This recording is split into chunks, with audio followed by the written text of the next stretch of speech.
Hey parents, Mr. Jim here to tell you why kids love learning with Osmo's Genius Starter Kit. Osmo uses real tangible pieces that look and feel just like toys, combining them with immersive digital experiences to create fun, whole child learning adventures. They'll have a blast with the Genius Starter Kit, playing games that explore math, reading, and more. Just in time for the holidays, get up to 40% off select kits and games. Order today at playosmo.com. That's playosmo.com. Osmo, learning well played.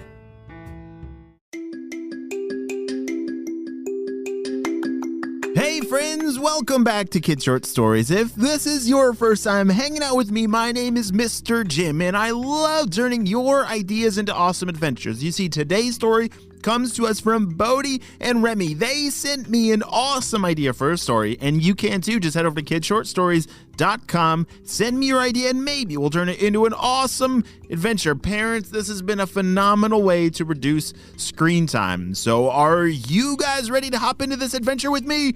Me too, let's go!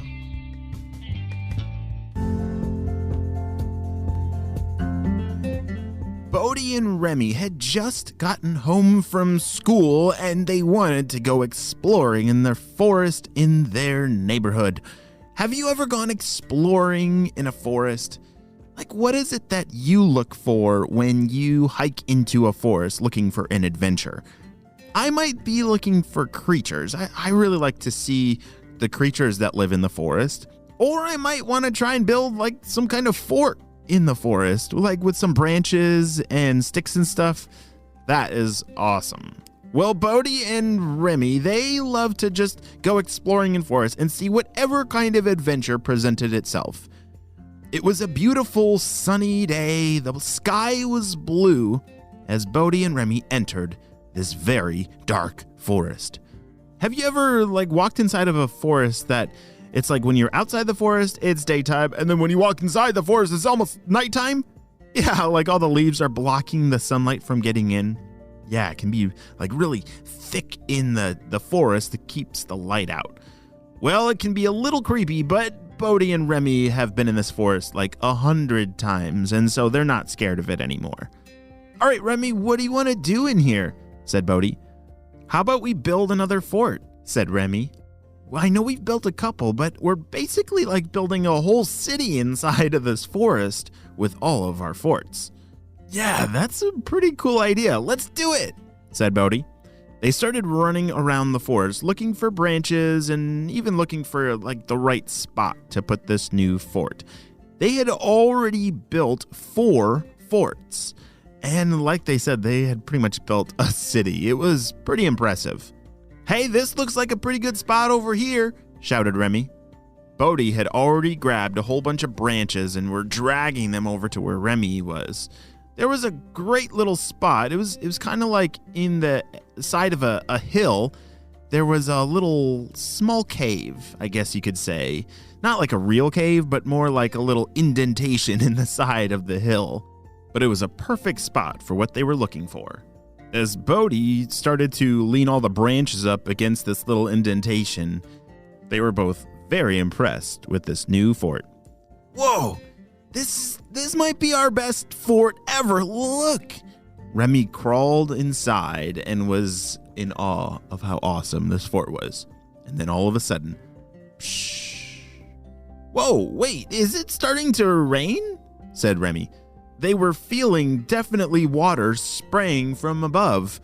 There's no way, said Bodhi. It was like completely blue sky when we came in here like 10 minutes ago. But where's that water coming from? They crawled out from under their fort and could see that there was definitely water sprinkling down from above, but it's like it wasn't coming from the sky. It was coming from somewhere else. Hey, let's run up that hill over there and get a better view of where this water is coming from, said Remi. Do you guys have any ideas where this water is randomly spraying from in the forest? I have no clue. As Bodhi and Remi ran up the hill to look around, they saw a giant dragon. I know most dragons breathe fire, but the one that they were looking at looked like it had an unlimited supply of water pouring out of its mouth. "Hey, you!" shouted Bodhi. "You're making our fort all soaking wet. Can you please stop?" "Holy smokes, Bodhi is braver than me. I don't know if I would talk to a giant dragon like that."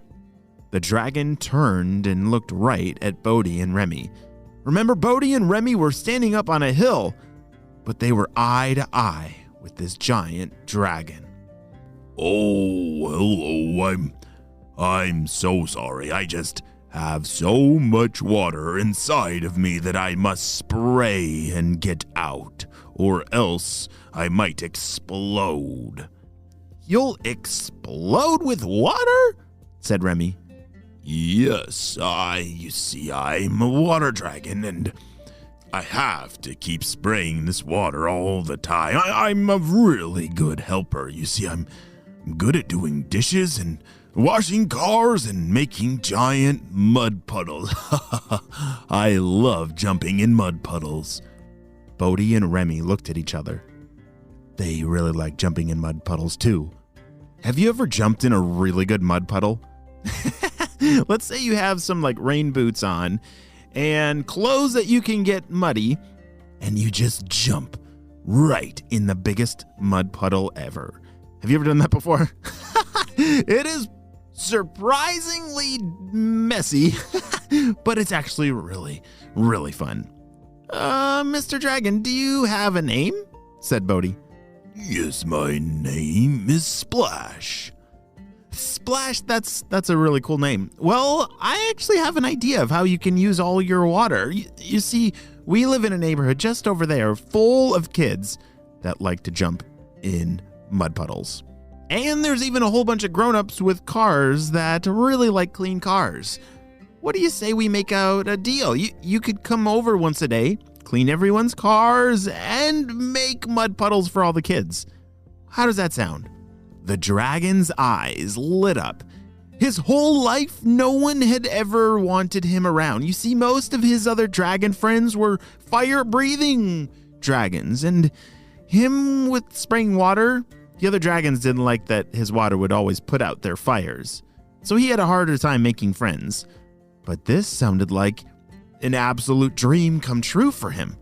"Oh, that sounds absolutely perfect. I've always wanted to have friends to play in all of this water, and oh, what are your names? I must know them," asked Splash the dragon.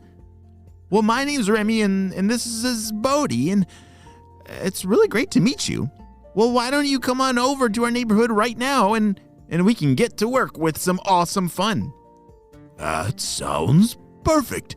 Let's go." Bodhi, Remi, and their new friends, Splash the dragon, headed on over to the neighborhood. First, Splash the dragon made the ginormous mud puddle that he had talked about, and then he got to work cleaning all the cars in the neighborhood. Whoa! That is so cool! I wish I had a water spraying dragon in my forest.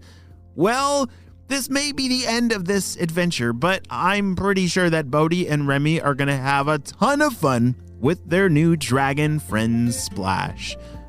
The end.